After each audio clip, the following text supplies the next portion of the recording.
실제로 저자는 만화 그리기를 시작하면서 나 스콧 애덤스는 유명한 만화가가 될 것이다 라는 말을 하루에 15번씩 노트에 썼다고 합니다. 그리고 그 꿈을 이루었죠. 우리는 매일매일 성장합니다. 안녕하세요. 성장의 시간입니다. 오늘은 지난 시간에 이어 스콧 애덤스의 열정은 쓰레기다에 나오는 성공과 행복에 대한 인사이트를 더 살펴보겠습니다. 지난 시간에 얘기한 것처럼 저자는 열정은 쓰레기라고 하거나 이기심이 중요하다고 하는 등 조금은 특이하면서도 어찌 보면 현실적인 성공의 법칙을 제시하는데요. 이번에 말씀드릴 성공의 법칙도 그런 것들 중 하나입니다. 저자는 적당히 잘하는 것 여러 가지가 탁월하게 잘하는 것 하나보다 낫다고 얘기합니다. 많은 사람들이 무언가 하나를 집요하게 파고들어 전문가 혹은 장인의 수준에 이르는 것이 성공으로 가는 올바른 길이라고 얘기합니다. 세계적인 스포츠 스타나 음악계의 거장들을 보면 틀린 말이 아니죠. 하지만 현실적으로 평범한 많은 사람들이 그런 독보적인 존재가 될 수 있는 것은 아닙니다. 그리고 무언가 하나만 추구하다가 우리를 둘러싼 상황이 바뀌거나 어떤 문제가 생겨 그간에 해온 것들이 쓸모가 없어질지도 모릅니다. 저자는 꽤 단호한 어조로 적당히 잘하는 새로운 기술을 습득할 때마다 성공 가능성은 2배가 된다고 얘기합니다. 만약 회사에 다닌다면 영어 하나만 엄청 잘하는 것보다 영어도 적당히 잘하고 중국어도 적당히 잘하는 게 보다 다양한 기회를 잡을 수 있겠죠. 게다가 프레젠테이션도 잘한다면 금상첨화일 것입니다. 저자는 본인 스스로가 여러 개 평범한 기술들이 합쳐졌을 때의 힘을 보여주는 완벽한 본보기라고 얘기합니다. 글이 뛰어나지 않은 그림 실력, 그럭저럭 괜찮은 글쓰기 실력, 회사 경험, 그리고 MBA 과정 수료 등의 경험이 합쳐져 딜버트라는 인기 만화가 탄생했다는 것이죠. 평범한 기술들이 모여 단순한 총합을 넘어서는 시너지를 냈다고 할 수 있습니다. 그리고 저자는 긍정의 힘을 믿는 굉장히 낙관적인 사람인데요. 자신의 경험을 바탕으로 일종의 끌어당김이나 확언과 유사한 긍정의 한마디를 제시합니다. 실제로 저자는 만화 그리기를 시작하면서 나 스콧 애덤스는 유명한 만화가가 될 것이다 라는 말을 하루에 15번씩 노트에 썼다고 합니다. 그리고 그 꿈을 이루었죠. 더불어 갑자기 발병한 발성장애를 극복하는 과정에서도 나 스콧 애덤스는 다시 제대로 말할 것이다 라는 긍정의 한마디를 수없이 되뇌었고 역시 병을 극복할 수 있었습니다. 물론 스콧 애덤스가 그저 긍정의 한마디만 되뇌인 것은 아닙니다. 많은 시도와 노력이 수반되어 좋은 결과를 만들어내는 것이죠.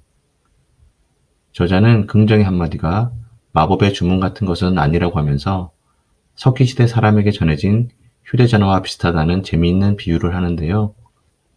저자의 말을 들어보시죠. 나는 마법을 믿지 않는다는 점부터 분명히 밝혀야겠다.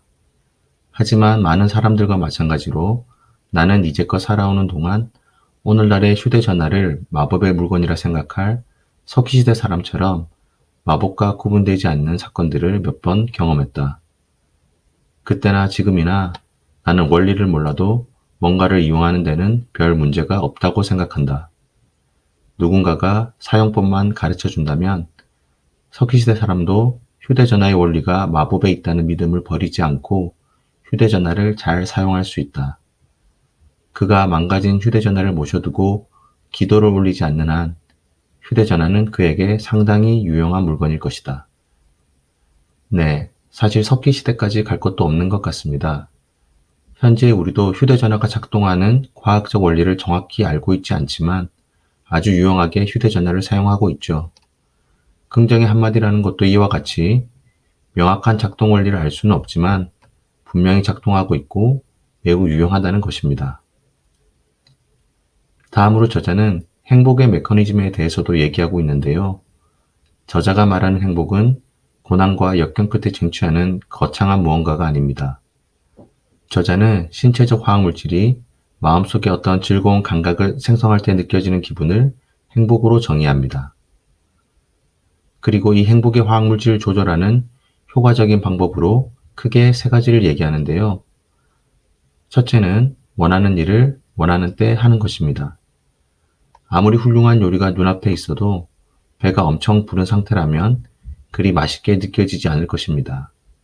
하지만 평범한 음식이라도 배고플 때 먹으면 정말 맛있게 느껴지죠. 결국 중요한 것은 타이밍입니다. 스케줄을 스스로 조절하는 것만으로도 일은 즐거움으로 거듭날 수 있습니다. 두 번째로, 행복은 현재의 자신의 위치보다는 나아가는 방향과 관련돼 있습니다. 일이 좋은 방향으로 나아가고 성장하는 느낌이 들 때 행복감을 느낄 수 있죠. 그래서 운동이든 악기든 느리더라도 꾸준히 실력을 높일 수 있는 취미를 갖는 것이 좋습니다. 셋째는 더 나은 미래를 상상하는 것입니다. 저자는 여러 차례 상상의 힘을 강조하는데요. 더 나은 미래를 상상하는 것만으로도 뇌는 화학물질을 내보내 오늘을 행복하게 해줍니다. 그리고 에너지를 불어넣어 주죠. 이렇게 상상이 현실에 영향을 미치기에 저자는 상상이 현실을 조종하는 사용자 인터페이스가 되게 하라고 합니다. 결국 저자가 말하는 행복은 신비로운 무언가가 아니라 대부분의 사람들이 건강하고 유연한 스케줄대로 생활하며 근사한 미래를 상상할 때 느끼는 감정입니다. 마지막으로 저자는 책 전반에 걸쳐 건강의 중요성을 강조하는데요. 저도 100% 공감하는 부분입니다. 크게 성공하더라도 그 성공을 즐길 만한 건강이 없다면 아무 소용도 없는 것이겠죠. 좋은 음식을 먹고 잘 자고 시간을 내어 운동하는 것. 어찌 보면 이런 사소한 것들이야말로 성공과 행복의 원천이 아닐까 합니다. 그런 의미에서 여러분들도 항상 건강을 최우선순위에 두고 관리하시기 바랍니다. 여기까지 성장의 시간이었습니다. 감사합니다.